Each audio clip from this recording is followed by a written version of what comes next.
If you have been using Perplexity, you probably have seen this problem, or perhaps this problem where Perplexity is unable to recognize your Pro subscription. And this is quite a common issue in this platform. So in this video, I'm going to show you how you can check the status of Perplexity, whether or not the service is up or down, and also what you can do when that happens.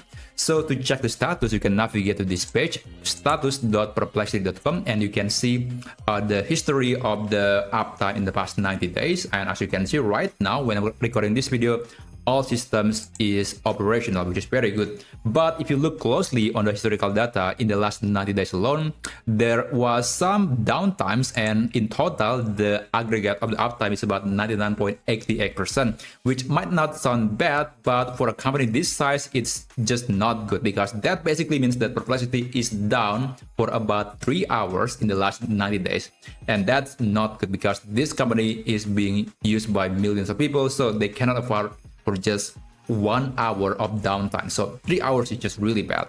And basically here you can see what was the problem. You can check some details. You can check the historical data and the cause of the problem, and you know that how long the problem lasted. And basically when that happened, there are a few things that you can do. First, you can do the typical stuff, right? You can refresh the page. You can try to use a different browser or clear some cache or cookies on the browser, disable VPN, update the browser, log out and log in back, all the things, the standard stuff that you can do.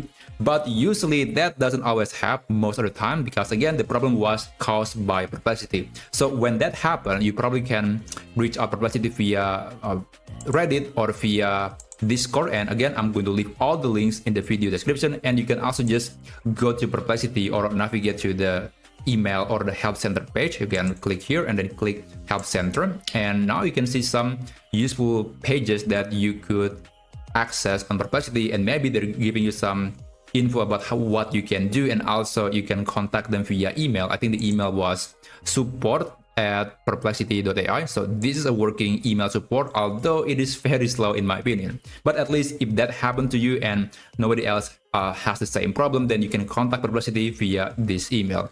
And so that's how you can check the Perplexity status page in just a few seconds. Thank you so much for watching, and I'll see you on my next video.